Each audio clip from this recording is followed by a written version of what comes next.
Hey you guys, Tanaja RaShon here, and I'm back with another special guest. We have Pam in the building. Hey, when y'all. I first met Pam, say hey, I'm sorry. Go ahead. When I first met Pam, it was over a game of spades on a snow day, and Pam was up in the house telling stories, and I'm like, Pam's stories are off the hook. Oh, how old am I? Off the hook. I mean, I'm old too. I'm 26. But Pam was telling the type of stories that I have never heard a black author tell. So I was like, girl, would you mind coming over to get on my channel because your stories is popping? And she was like, of course. And I was actually surprised at the fact that you didn't think that people would like take to your stories like that. Yeah. Because they're really captivating. To me, at least, the stories that I heard were really, really captivating. I'm from Wilcox County, Alabama. Not Wilcox. The country. You know Jalen? Yeah, I know Okay. Jalen. We graduated together. That's my nigga. We graduated together. Okay. And let me see. I started writing stories when I was like 7. Wow. I was 7 when I read my first book. Well, not read my first book. When I remember my first book, which was Rumpelstiltskin. Yeah. It's real magical about it. And I'm in love with like Stephen King, and I read Harry Potter. Well, I used to read Harry Potter, but I still read it, you know. I'm 26, but who cares? I mean, I'm a black female who writes science fiction. Exactly. So I'm like doing it for the culture. You are, for real, and I really, really love that because I don't read that much, but the stories that I have read by black females were about sex, or they were about like robbing, stuff like that. You know what I'm saying? It was hood books, but it was never science fiction, and I thought that was so cool. Outside of the two authors that you just said, who really motivates your writing, and whose writing style do you like the most? I mean, Stephen King. Even though I just said him, Stephen King, Anne Rice, J.K. Rowling, R.L. Stein, Goosebumps, Fifth Street. Yeah. All of that. So, I mean, all of those type of writings. I don't like no romantic writings and stuff like that. I only read that. I mean, I like fantasy, science fiction, horror, but I don't like to watch horror movies and stuff like that. I'd rather write it. I mean, my stories never have a good ending. To me, they For don't. real? What kind of things, when you sit down and get ready to write, or even when you just on the go and an idea sparks in your head, what kind of things that you might see around you are the things that would be a good thing for a story, in your opinion? I mean, like, I would say, I can't just sit down and say, I'm about to write a story. I can't. I'm trying to think, like the other day I wrote, a couple weeks ago, Dre told me, whenever you feel like I write a story for me, I wrote a story for him. And the story just so happens to do with the number 4, which is his favorite number. Yes, it is. Which is his favorite number. And 4 was all up in the story. And I was like, Dre, I don't know why I wrote this story, but this story was meant for you. So he loved it. So I just like, it's just random moments I'll see a light and be like, oh, something with light, but the story won't be about a light. Or like the story I'm going to read today is about soul transfer and stuff like that. Oh, hello. If you had to take one of your stories, whichever one you would want, if somebody approached you and was like, listen, Pam, we want to make a movie, a science fiction movie off of your story, which one would you choose and why? The one I'm reading today, For real? Transfer. Like, everybody loves it. I don't know why everybody loves that story so much. I mean, people just like the story. I mean, you have to read the story, then I explain how the story became Soul Transfer. Okay. And well, the name of it is What Is It? You know, but you'll see. Okay. It's the soul cycle. I was dead. That was a part I already knew. Water. My death had something to do with water, but I really didn't know how. This place. Where am I? It's dark but warm. I looked to my left and there I lay. My physical body, that is. I looked bloated and my skin had a light gray tinge to it. Death by drowning for sure. But how did I drown? I could swim, couldn't I? There was so much water that all I remember, suffocation. I look around and the place I'm in has started to lighten. It's no longer dark and it seems as if I'm in some sort of field surrounded by trees. There seems to be a man up the hill beckoning me forward. I walk slowly over to greet him. He is a man of medium stature, seeming to be no older than 40, with deep brown eyes, lightly tanned skin, and dusty red hair. He's handsome in a classical sort of way. He smiles lightly at me. I return the gesture. Hello, he says. His voice is quite deep and masculine. I'm Kurt. It's nice to see you again, Olivia. Again, I ask in wonder. We've met before. Oh yes, plenty of times, though with each meeting your name varies. What do you mean, I question. He chuckles, a low rumbling sound. Every time we meet, your questions always stay the same, darling. But to answer your question, this is your soul cycle. You've died, and now it's time for your soul to be reborn into a new body. If my math is right, I would say this is currently your 48th cycle. You've died and lived 48 different lives.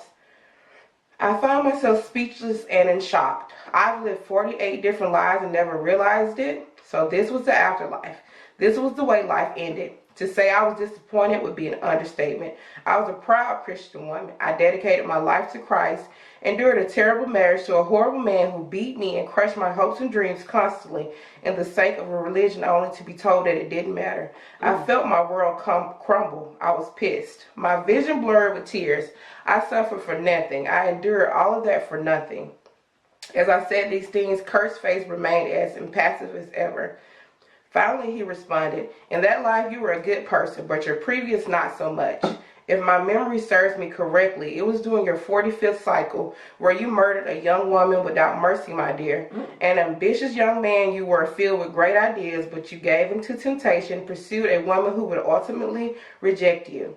Filled with anger and rejection, you killed her. So all that you have endured were only a small repayment for your previous deeds. You have another cycle, another soul cycle of misery to endure before your death is cleared. Don't look at me in such a way. I don't make the rules. I'm only here as your advisor. He looked off into the distance. It's a relentless cycle. Life, then death, then life again. You'll leave this place with no memory of here or this conversation. You will be born again, and because of your past deeds, your new life will probably be filled with even more misery than previous. We all have to pay for our sins in a way, Olivia. My mind fills with dread, but it wasn't me. I wasn't the cause of this. Why? Why should I have to suffer? I'm screaming now. For a moment, he looks at me with sympathy, but it quickly vanishes and he responds, it's just the way things are. It's up to you in order to make the right choices. But now it's time for you to leave. The cycle has begun anew. With those words, the sky begins to darken and I feel as if I'm slowly suffocating. My vision turns black. I blink slowly at my new surroundings. There's a great light shining in my face. My memory of the previous encounter fades, and I let out a yelp as a solid object hits my bottom. Congratulations, ma'am. It's a healthy baby boy, the doctor declares. What? That was jumping. What if it's really like that? I mean, I don't know, because I had a dream about it regarding my grandma, and because I look exactly like my grandma. And in the dream, the man says, soul transfer is very painful, but unfortunately, you end up looking just like the person. Isn't that right, Emma? My grandma's name is Emma. The man looked dead at me. And that's how I thought about it. And that's how it came. Wow. That is quite interesting. I mean, whoa. I was picturing everything, too. So I think about that. I think it's some religion. I don't know what religion it is, but they say soul transfer. You go from another soul to another. And so that's how that happened. But I'm still just thinking about it because she was like, that stuff had nothing to do with me. But he was like, I mean, yes it did. Your soul is basically, your soul has no gender, it has no race, it has nothing. Yeah. It's all about transfer. And basically she killed somebody in her 45th cycle. So she got like 3 more cycles of misery to endure. Even though she don't even remember the other cycles of misery that she endured. So now when she died, she was a baby boy. I don't know what's going to happen to her. I write my stories so that you thinking at the end. I'm not going to tell you because I don't know what happens after she's born as a boy. I don't know myself. Yeah. But I want people to think and make people think like, dang, maybe am I on my cycle? Did I do something bad? Is this why my life is going so bad at the moment? But I was definitely over here thinking like, Because do you ever have deja vu? All the time. I have it all the time. And I just be like, I mean, is that whole previous life thing for real? Because when I tell you it happens all the time, I dream things and then I see the things that I've dreamed. Yeah. Or either I just be somewhere and I'm like, dang, this feels so familiar. That's how I feel majority of the time. But, so, I mean, I feel like, to me, I think the thought of dying and living forever as the same being is to me so boring. I don't like boring stuff. So I was like, you know what, maybe we do have soul cycles, because there ain't no way that all these souls are just chilling out here and we don't see nobody. Let me stop being crazy. No, it's crazy. Cool. That's why I got you here. I think a lot. I'm always thinking about something. And you think outside the box. Yeah. That's what's going to set you apart. It's what makes you golden. Yeah, I'm just trying to be a black female, you know, do it for the culture. You ain't even trying. You doing it. You doing it. Yeah. Do you have any ambition to, like, publish a book? I do a short story, but I mean, I do chapters and stuff like that, but that's not really my thing. I think Stephen King, he did The Shining and stuff like that, but a lot of his stories, people don't know. A lot of stories like Candyman, that was based on a short story by another person. All these movies that you see are basically short stories. Like my little short story could be a whole movie. Yeah. If somebody, you know, bought it from me. And I think short stories are the best way to go. Even though J.K. Rowling has had great success with Harry Potter, but majority of Stephen King's work is short stories. And that's where he started at. So, I mean, I'm just trying to get at least one short story published to start off. I mean, he started in Playboy, writing his little short stories. Really? Yeah. He started in Playboy. When they had the little back part of it. So, excuse me, that's how majority of writers start off, is by short stories and like submitting them to publishing. You know, like you're not going to get a short story book published. You have to have a collection of short stories that people like, and then they put it in the book. Gotcha. So that's my main goal, because I've tried the chapter thing, and I've written chapter stories before, but they don't hold my attention. I have a very short attention span. Alright, though, that brings us to the end of this wonderful time kicking it with Miss Pam. I appreciate you coming through, man. Let the people know where they can find you, what you got going on, all that good stuff. I mean, I don't really have anything going on. I teach pre-K. Okay, I knew that. I mean, my Snapchat is KINNGPAM, King Pam. And my Facebook is Pam Purnell, Purnell. But I mean, I don't really do nothing for real. I write papers and stuff.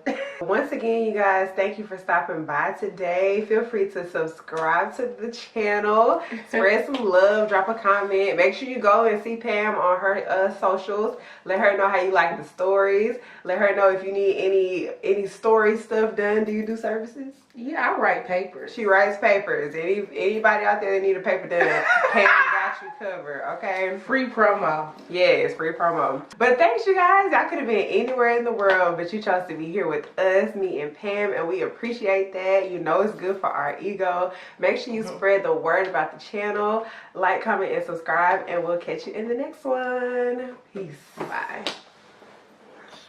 And that is it. We did good, 21 minutes. Oh, it was a good video. It wasn't like, it was natural. Yeah.